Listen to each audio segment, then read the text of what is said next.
ఎవరైనా సరే తాము అధికారంలోకి వచ్చిన 6 నెలల్లోనే జైల్లో పెట్టడం ఖాయమంటూ నిన్న వైసీపీ రాష్ట్ర సమన్వయకర్త సజ్జల రామకృష్ణారెడ్డి చాలా క్లియర్గా హెచ్చరించారు. నిజంగా చెప్పాలంటే వాళ్ళు మొదటి నుంచి గతంలో అధికారంలో ఉన్నప్పుడు చేసింది కూడా అదే కదా. అంటే మళ్ళీ అధికారంలోకి వస్తే 6 నెలలకని చెప్తా ఉన్నారు. ఎప్పుడు వస్తారు, ఎవరు వస్తారు అధికారంలోకి?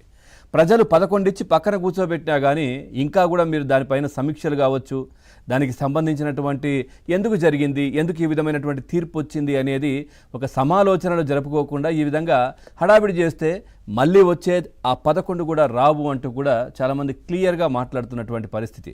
ఏదైతే నిన్న బుక్కరాయ సముద్రంలో వైసీపీ సింగనమల నియోజకవర్గ కార్యాలయాన్ని ఆయన ప్రారంభించారు. ఈ నేపథ్యంలో కూడా ఆయన మాట్లాడడం జరిగింది. ఇక రాష్ట్రంలో పోలీసులకు చంద్రబాబు వైరస్ పట్టుకుందట ఆయన చెప్పేది. అందుకే తప్పు చేయకపోయినా వైసీపీ నేతలపై అక్రమ కేసులు కూడా బనాయిస్తున్నారని ఆయన చెప్తా ఉన్నారు. ఎవరిపైన అక్రమ కేసులు పెట్టారు?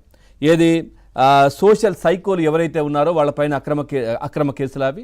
గతంలో అటు కూటమి ప్రభుత్వం అధికారంలోకి రాగానే జగన్మోహన్ రెడ్డి అధికారంలో ఉన్నప్పుడు ఇష్టానుసారంగా వాళ్ళ చెల్లిని కావచ్చు, వాళ్ళ తల్లిని కావచ్చు ఇష్టానుసారంగా దూషించి ఇష్టానుసారంగా పోస్టులు పెట్టిన వాళ్ళని అరెస్ట్ చేస్తే అది అక్రమ అరెస్టులా? అంటే వాళ్ళ తల్లిని చెల్లిని దూషించినా కానీ అరెస్ట్ చేసిన వాళ్ళను అక్రమంగా అరెస్ట్ చేస్తున్నారని మీరు దానికి వాళ్ళని వెనకేసుకొని వస్తూ ఉన్నారా? నేరం చేసినటువంటి వాళ్ళను ఏం మాట్లాడుతున్నారు? చెవిరెడ్డి భాస్కర్ రెడ్డి సో ఆయన ఏం తప్పు చేయలేదా?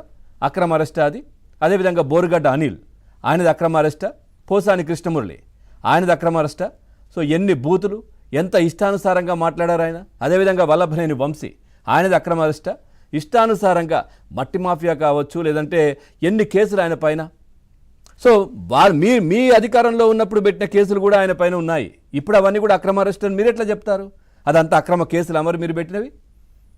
అప్పుడు మీరు అధికారంలో ఉన్నప్పుడు కూడా వంశీ మీద కేసు ఒకటి నమోదైంది. సో దానికి సంబంధించి కూడా ఇప్పుడు ఆయన మీద చర్యలు తీసుకుంటా ఉన్నారు. అది కూడా అక్రమ కేసు అమరు, మీరు అక్రమ కేసు పెట్టారా? సో ఏం మాట్లాడుతున్నారో కూడా అర్థం కావట్లేదు. పిన్నెల్లి రామకృష్ణారెడ్డి, కాగాడి గోవర్ధన్ రెడ్డి ఈ విధంగా వీళ్ళంతా అక్రమ అరెస్టులా? ఆ ఈవీఎం ఏదైతే లోపలికి వెళ్ళిపోయి ఆ బాలెట్ బాక్స్ పగలగొట్టారు పిన్నెల్లి, సో అది అక్రమమా, అది సక్రమమా? ఏం మాట్లాడుతున్నారు సజ్జల రామకృష్ణారెడ్డి అంటూ కూడా చాలామంది ప్రశ్నిస్తున్నటువంటి పరిస్థితి కనిపిస్తూ ఉంది. అదేవిధంగా జగన్మోహన్ రెడ్డి పిఏ కృష్ణమోహన్ రెడ్డి ఆయనది అక్రమమా? అన్నీ వస్తున్నాయి కదా. లిక్కర్ స్కామ్కి సంబంధించి ఒక్కొక్క ఆధారం బయటకు వస్తూ ఉంది కదా. తర్వాత వాసుదేవరెడ్డి, తర్వాత ధనుంజయ రెడ్డి, అదేవిధంగా ఏదైతే బాలాజీ గోవిందప్ప, ఇవన్నీ కూడా లిక్కర్ స్కామ్కి సంబంధించి అంత క్లియర్గా ఎవిడెన్స్లతో పాటు చూపిస్తూ అరెస్టులు చేస్తూ ఉన్నారు. ఊరికనే మీరు అధికారంలో ఉన్నప్పుడు ఏదైతే రాత్రి ఎత్తేయడాలు, ఎట్లాంటి నోటీసులు ఇవ్వకుండా అరెస్ట్ చేయడాలు, అన్ని సంవత్సరాలు ముఖ్యమంత్రిగా పనిచేసిన చంద్రబాబు నాయుడు గారికే ఆ విధంగా రాత్రి ఎక్కడికో పారిపోతారన్నట్టుగా తీసుకెళ్లి అక్రమంగా నిర్బంధించడం, రిమాండ్లో పెట్టడం, ఇవన్నీ మీరు చేశారు. ఇప్పుడు ఎవరు చేయట్లేదు. ఇప్పుడు మీరు బెదిరిస్తున్నారు, అధికారులను బెదిరిస్తున్నారు, పోలీసులను బెదిరిస్తూ ఉన్నారు. మళ్ళీ అది అంటే ఇప్పుడు జరుగుతున్నటువంటి దర్యాప్తు తీరును తప్పుదోవ పట్టించే విధంగా ఆ దర్యాప్తు అధికారులను బెదిరిస్తున్నారు. మీరు చేసే తప్పు. వీటి గురించి సజ్జల రామకృష్ణారెడ్డి ఆలోచన చేస్తే బాగుంటుంది. ఇప్పుడేదో రెడ్ బుక్ అని చెప్పి హడావిడి చేస్తూ ఉన్నారని మాట్లాడుతూ ఉన్నారు. గతంలో మీరే అన్నారు కదా, రెడ్ బుక్ లేదు, ఏ బుక్ లేదు, ఏదో చెప్తా ఉన్నారని. అంటే ఏం చెప్తా ఉన్నారు? మేము అధికారంలోకి వచ్చిన 6 నెలలకు పూర్తిగా లేపేస్తాం, లోపలేసేస్తాం, ఇవన్నీ మాట్లాడుతూ ఉన్నారు. నిజంగా చెప్పాలంటే ఒక సినిమాలో డైలాగు, మీ ఎడం చేతి ఒకసారి లేపండి, లేపి చూడండి లేస్తుందా? 11 ఇచ్చినా కానీ దానికి సంబంధించి సమీక్షలు చేసుకోవట్లేదు. ఇప్పుడు ఇంకా కూడా కక్షలు, తర్వాత ఏదైతే ఖచ్చితంగా మేము ఇంత కూడా చూపిస్తాము, ఇట్లాంటి మాటలు దేనికి? ఇప్పుడైనా కానీ ప్రజలకు దగ్గరయ్యే పనులు చేయండి, అధికార పార్టీకి సహకరించండి. ఏదైనా తప్పు ఉంటే ఈ విధంగా ఉంది, ఇట్లా చేస్తే బాగుంటుందని చెప్పండి. కానీ పెట్టుబడులు వస్తూ ఉంటే వద్దని చెప్పి లెటర్లు రాయడాలు, లేదంటే రాష్ట్రంలో అశాంతి నెలకొల్పే విధంగా చేయడాలు, లేదు అనంటే అంతర్యుద్ధం వస్తుందని చెప్పడాలు, ఇట్లాంటివి కాదు.